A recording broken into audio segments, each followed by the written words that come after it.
Welcome to Behind the Magic. What's up? How are you? I'm good, man. I'm good. Lovely to be here. Thank you for having me. Appreciate you coming over. So you just tell us your name, where you're from, and what you do. My name is David Alade. I'm from Peckham and I'm an actor and a writer. Nice. And if we take a trip down memory lane, how did you get started as an actor and a writer? What's David's origin story? Um, Starts in church, really. I used to go to a church where they would do drama group every, what was it, Tuesday or Thursday. And it was people way older than me. And obviously they'll do church plays and whatnot. Then I joined because I just like making people laugh. So I would go in there and just do dumb stuff and behave silly characters and whatnot. Yeah, and then you start realizing you have a nick for it, right? I was in love with ball at the time, bro. I wanted to be a footballer. I was going on try out a few clubs. I tried out Barnet, Crystal Palace, Luton. Obviously, it didn't work. I wouldn't be here, but I didn't really see a proper avenue for acting until like John Boyega, book Star Wars. Yeah, yeah. So obviously, I joined the drama group at church. Didn't via that. I was doing drama at secondary school. I went Stack. And then I continued doing drama at college. I went SFX. Still didn't really see a lane to follow. I didn't really understand it because just my lack of knowledge, really.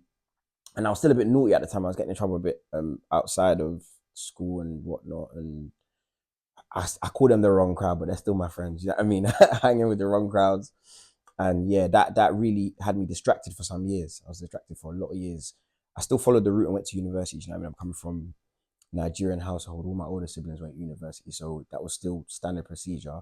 But when it's time for me to go to uni, I don't know what I'm going to do. So I do drama. So I'm doing drama in university, and then I had an incident at university where I got arrested for some silliness, and I think that's where I kind of like decided to sit up straight. Like, you know what are you going to do with your life? How are you going to approach life, kind of thing.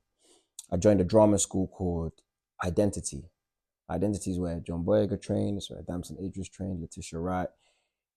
They definitely gave birth to some of our most prominent Black British actors from that generation anyway, because I'm sure Idris Elba was doing this thing way before, innit? And that's when I saw an avenue. That's when I was like, you know what? This is the road I'm going to follow. So I joined Identity whilst I was at uni. I was at a university in Cambridge called Anglia Ruskin. So I'm getting the train down like every 2 days to come to drama school, then go back up to uni, then in the morning have a lecture 9 a.m., come back down to London for drama school, go back up to uni. But you know what I mean? I feel like nowadays, when you think about like when you put in your 1,000 hours, things will change. When I look back, that's kind of what was happening. I was just trying to grind and graft and really trying to focus on honing the craft, yeah. And because now saw a bit of a ladder, I saw that if I go to Identity Drama School and I get signed by the agency, I'll be in Star Wars. That was just kind of the how I thought things were gonna go. So got an Identity, and you know what I mean. Identity amazing. I'll never have anything bad to say about them. They started my career. I flipping got signed in my first or second term to the agency, and then yeah, once you start auditioning, come on, man, you're a working actor. Yeah. And where did that passion and that drive come from? When you speak about going to uni, Cambridge, and coming back, and where did that drive come from? Realizing that what was in me was like God given. You know what I mean? I think once you realize that what's in you is a gift, yeah, you don't really play with it. I'm blessed to come from a good family, a good home, and even though I'm the black sheep, yeah, I'm very blessed with my network. Even my bedrooms would always remind me that no, there's something in you. And I think once you start realizing, okay, cool, you've got a gift, yeah, and you know how to hone that craft and how to, and you can see a future in it. Come on, man. You know what I mean? There's actors making millions and whatnot. So it's like, I know that I've never been born to do anything normal, and I'd rather just take risks. And this whole career is a risk. You know what I mean? I've had ups and downs in this industry, and the COVID affected everybody. Look what it done to the art industry. Like, I don't know if you know much, but there was some strikes last year before, and that affected our industry. So but still, it's a marathon. You know what I mean? Not a race. So the drive definitely comes from God, man, and understanding that it's a gift. Yeah. What was it like growing up in Peckham?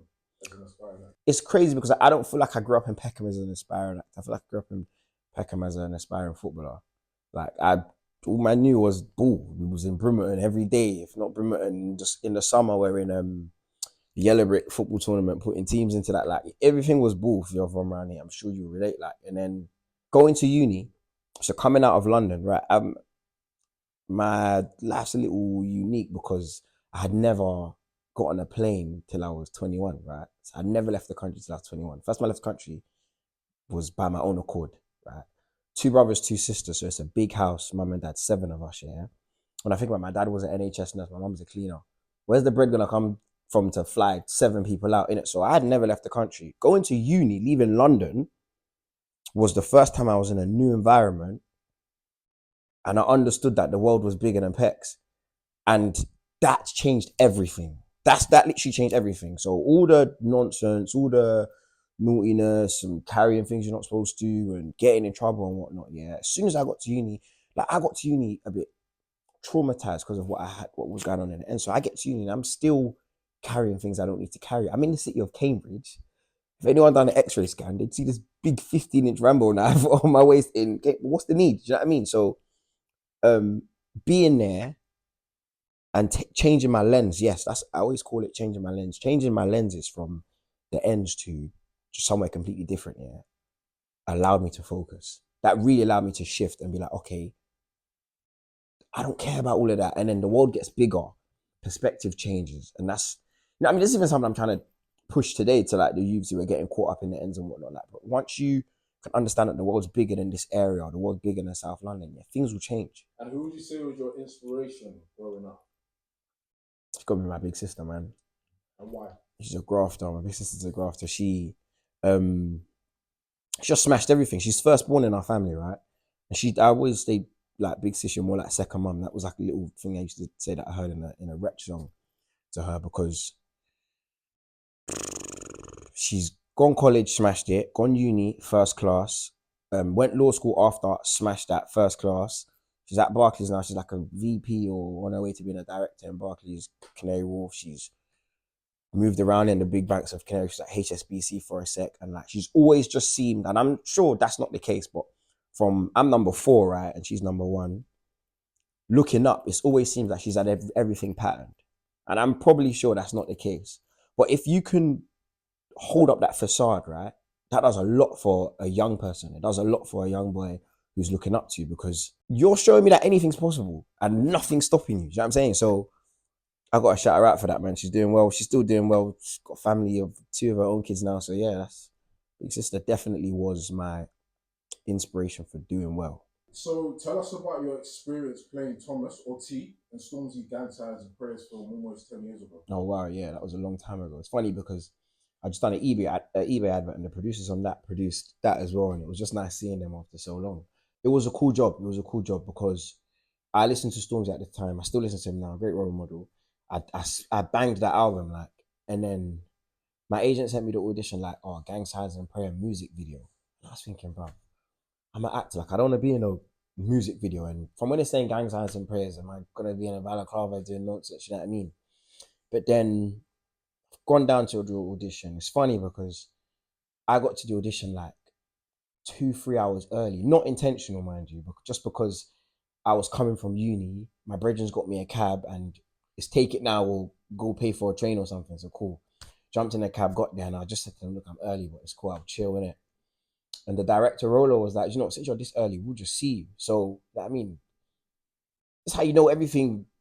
Like, God has a plan for everything. I mean, because I've got there and I've spent so much time, and I'm the first person, mind you. They're probably going to see like 20, 30 people this day, yeah? They're seeing me first, hours before schedule, for long. They already know, yeah, we're going with Dave. Like, they still see everyone else, but it was a nice audition process. They asked me a bit about faith, which means I know that they wanted to get cast someone that like had some kind of likeness with Stormzy. That means just because he's a Christian. When I got onto that job, I think it was the first ever like thing I had booked that I was actually acting and it was going to be on screen. So I wasn't used to the fact that, okay, yeah, you get a car to come and pick you up in the morning and bring you to set. There's food on set. There's breakfast, lunch, dinner. You're looked after. Like, if you're standing in the cold, someone's going to give you Canada Goose to put on for a sec. Do you know what I mean? So that experience was sick. I feel like the locations we filmed in, I was on a roof in Pecks. I was on a roof like just off of tell her like a bit Campbell, like Wyndham. We gone on a roof, and I was just like, from the outside, I've never been on this roof. Like we're doing running scenes. They've got drones chasing me. Michael Ward was on that as well. Yeah, that's where I met Michael Ward. Yeah, because he was one of the guys in the short film. We done like a really cool fight scene. Used fake blood. Like I feel like everything I got from that short film, yeah, was just touches of everything that I'd love to be involved in one day. So yeah, no, it was a super cool experience. So, and then even meeting Stormzy himself, like, because we had a little scene. I think I go into a lift and he's already in there, so it's a nice little juxtaposition type thing. But yeah, no, it was super cool still. Most people know you from your smash hit, one man play, Sunny Side Up. Where did the inspiration come from to write the play? It's a bit long winded, 2019, I do a play called The Fisherman in Trafalgar Studios, West End, and it was a 2-man show. Me and my brother Valentine, the amazing actor. The play set in Nigeria. Fisherman to me is way before its time. I wish it could even come back. This play to me, best thing I've ever done. I loved it. It's two actors. We play like 6 or 7 characters, like, because it's set in this village and there's an evil prophecy by an evil juju man, and it starts to reveal itself because the brothers are dying, and like it's dark. It starts in a funny place, ends in a tragic place. But we're speaking in Nigerian accents this whole play, and little touches of Yoruba here and there. And it was garnering an audience. Like we toured it, we did it in Nottingham, we did it in Kent, we did it in Edinburgh and Scotland. And then before coming to the West End, yeah, we toured this thing. I promise you, like, I'm seeing white people in the audience. I'm seeing white people crying. I'm seeing obviously black people in the audience crying and whatnot. Yeah, but it just showed me that all my days, our voices have an audience. And when I mean our voices, I mean like heritage, like Nigerian, African voices have a white audience, because theatre is a white man's game if you know much about it. So I feel like that was like, I'm gonna write something that has something to do with my family, right? The year before, I lose my dad, and I was always like, do you know what I mean? One day, I come from a loud house. It's always been comical. My dad told jokes, my mum told jokes, and me being in this field, I was always like, no, one day I got to do something that shows this house off, whether it's on TV or stage. So my dad passed, and then the year after, I do Fisherman, and Fisherman ends, and I'm like, you know what? I'm gonna write a play about growing up in this house underneath dad, right? And then I start writing it. Mind you, it took me 2 years to write. This was no smooth like thing. I went from draft to draft, and you would freeze at points, leave it for months, then come back. I remember writing it, and when I finished writing it, it was very much a David play. It was very much a me. And I sent it to a director that I know called Toby Clark, and we met up, and he was just like, "Oh, like, it's very much a you play. Not that it's a bad thing, but is that what you want it to be?" I was like, "No, it's supposed to be a play about my dad." So he's like, "You know what? Go back through it, yeah, and look for your dad." That's how he said it to me. Go back through it and look for your dad. Cool. So I've gone back through what I've written. I'm looking for, okay, where was that at this time? Where was that at this time?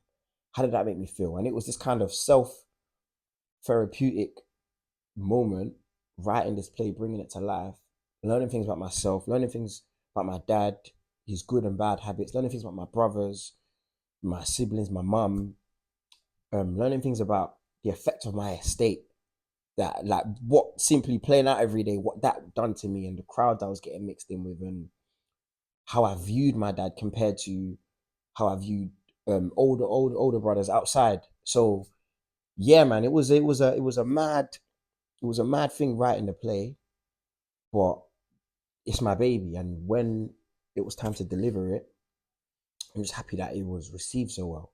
You know what I mean? And now we're on this journey of putting it on and putting it on again and putting it on again. So yeah, that was the journey of writing it. And with the sold out performance at the 2022 Peckham Fringe Festival, how did that come about? When I wrote the play, I was like, it has to be in Peckham. I knew there was a theatre in Peckham. I had never been there, because to me, I feel like that theatre's in Campbell. But they're my peoples. I love them. I love Suzanne, everyone there. But where it's situated, yeah, you will never see it unless you're gonna go look for it. And I don't like that about it. So if they can change something, hopefully they can change something. But I remember getting Suzanne, who's the artistic director there, her email off Valentine, who I was in Fisherman with, and I sent over the draft like, "Hey, this is my play, blah blah blah." No response. I think I sent it to some other directors that I knew. Some people got back and gave me feedback and whatnot, but I think like a month or so later, I heard from her assistant at the time, who gave me some feedback, like, "Oh, try and visit your themes earlier, blah blah blah." So I rewrote it and sent it again. Then by the end of that year, so this is 2021, by the end of 2021, someone else from there hits me up and like, "Oh yeah, just read this, looks amazing." This guy was new at the time. And he was like, "Oh, well, next year we're gonna do Peckham Fringe Festival. It's gonna be the first one ever done." And they're doing so well since then, right? Gonna be the first one ever done. Do you think you'd be interested? And I was like, "Yeah, yeah, why not?" Like it needs to start somewhere. And so I signed a contract to do Peckham Fringe Festival, and it's a really good contract in terms of how you can bring nothing to the table and still make some money at the end of it, which is I really like that about them. I'm just walking into this theatre, yeah, going to rehearse this play by myself. I'm just walking and holding my script and reading it to an empty room. Then one of the guys that worked at the time was like, "Oh, Suzanne, the artist director of the theatre, she like read your play and she wants to know if she can direct it, but she's not trying to force herself on it. She knows it's such a sensitive thing." I'm like, "Oh no, like let's meet," kind of thing, innit? So I have a meeting with Suzanne and she's amazing. Our first meeting about Sunny Side Up had nothing to do with the work. She didn't come in like, "Oh yeah, I want to direct this." She just said, "I relate to your work because of," and then she told me about her like losing her mom and losing her dad through COVID, and then what it was like near the end of their lives. And no one really talks about child becoming carer, right? A lot of people who haven't lost any parents, if your parent kind of starts to dwindle in health, you'll start to play carer one day. Do you know what I mean? And we related through that. So we just related in a very organic way in terms of the trauma we dealt with and how we're healing and how the work is going to help with the healing as well. And so we put it on in the Fringe Festival, just in a small room, sat about 50, 60 people. I love my community because whatever I say I'm doing, they're backing me. They don't even know if the play is going to be good. They sold it out before we started. And yeah, it was received so well that the theatre was like, "You know what, we're going to commission this for the next year." So that's when they start paying you properly, paying me as a writer, paying me as an actor to put this on for a full run, 3 weeks the following year. Yeah. If there's one message people should take away from Sunny Side Up, to you, what is that one message? It's hard, man. It's hard because there's a lot of things going on in Sunny Side Up. There's a lot of layers to it. It's a massive journey squeezed into an hour in terms of this young boy growing up in an African house. And then people relate with the things in there. People relate with the masculinity issues in there. Some people can relate with parents being ill and not wanting to tell the kids. Some people relate with getting in trouble in the streets. Some people relate with caring for sick parents. Like some people have dealt with the grief of loss and then are now struggling with like, okay, cool, how do I keep my parent alive? There's so much in there, bro. Like, if I was gonna say one thing, yeah, it'd probably be where the play ends, right? If you've lost someone that you hold near and dear, yeah, they don't have to be dead. And I mean that as metaphorically and physically as you would interpret. Yeah, that's all I would say. Along your journey, what would you say is your highest high, like your best moment? It's got to be my play, man. Like you can book as many jobs as you want. I've booked TV jobs and Apple TV, Amazon Prime. I've done TV jobs and they're amazing. I've worked with like Hollywood A-listers before, like Nicholas Braun, Skarsgård. I've been on set with these guys, and that's sick, yeah. But I don't think anything can compare to my journey with Sunny Side Up. Like it being something that I wrote on in my room, in my living room. I've read to my siblings, got feedback from them. I've recorded a bit, got feedback from this writer, this director. Nothing compares to the journey that is going on, and also because I know the journey's not finished. You know what I mean? Like by God's grace, it gets to a place where there's the screen version of it, and like these are the conversations we're starting to garner up, and I want to do it again. So we're now starting to knock those doors. Are cool. Where are we gonna do it this time? That's the beautiful whole journey of this thing, and it's continuing to be beautiful. Do you know what I mean? Like that's what I love about it. And on the flip side, what would you say is your lowest low? Like the moment you're ready to just call it quits. I don't think I've ever been ready to call it quits. You know, I think what's the point in quitting? You know what I mean? I won't understand quitting. especially if you set out to do something. So I've never been in the mood of calling it quits. I think I've definitely been in a place that, when's it my turn? Or how long is this gonna take and whatnot, yeah. And I mean, those come in peaks and troughs, right? I could have a quiet period of my agent doesn't send me anything. Nothing's happening. Nothing's moving in the industry. Like I said, there was a strike some years ago. Nothing moved the whole year. Not one audition. Do you know what I mean? But I don't stay in those places for long, man. Those are all things I can't control. What I can control is the emails I'm gonna send, the networking I'm gonna do, you know what I mean? The change my headshots or get my show reel edited. Like I'm always trying to think of what I can do. I'm always trying to think of who can I connect with, who can show favor to me. That's the reality of this. Like, it's been going viral recently, right? Anthony Mackie, the guy who plays Captain America now, the black guy who plays Captain America, he's been saying, "Oh, we're lying to our kids because success isn't earned; it's given." And that's a massive statement because we don't ever teach people about finding favor in people's sights. Like, favor will take you further than anything, bro. You can be shit at what you do. The moment someone says, "Oh, I like what you do," you're gone. And I feel like that's something that's always going to pull me out of them low places because I'm always just thinking, okay, who can I talk to next? You know what I mean? So yeah. Because it's the mindset of control the controllables. There you go. And not a lot of people have that mindset. So it sounds like that's the one thing that has kept you going. No, you better. In this industry, you better because you'll be staring at your emails all day. Like, you do an audition, you send off the tape. You think I'm going to be sat there waiting to hear back? I might not hear back. Like, that's just how this industry go. You can audition for something. They're not going to tell you no, but they'll tell who they're telling yes, yes. And the rest of you can get on with your life. So what's sitting down and waiting? You do it, you keep going. Like, it's genuinely a marathon. Like, it genuinely is. I feel like every creative industry, whether it's the music, the arts, it's genuinely a marathon. Looking ahead, well, we just almost at the end of Q1 for this year. What's the plans for 2025? We're gonna do Sunny Side Up again, and by God's grace, I do something on TV. Like I film something for TV, series, movie, anything, something screen. Yeah. I'm itching to get behind the camera again. So yeah. Any advice for young up and coming actors? Connect. Work with the people around you. You got a brethren that wants to be a director, someone with a camera. Like create. Honestly, you're better off creating with the people next to you because those people are gonna grow with, and you are all gonna be stars one day. And that's how it goes. You know what I mean? You don't always have to look upwards. You can if you want. You know what I mean? You can network upwards as well, but I'd say focus on the network that's around you now.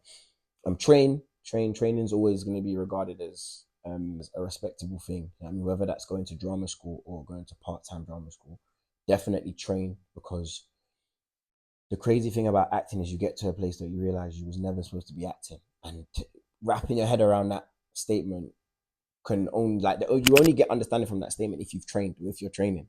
You know what I mean? So train and yeah, man, network and look up. Look forward to the journey. It's not an easy one, but just look forward to it.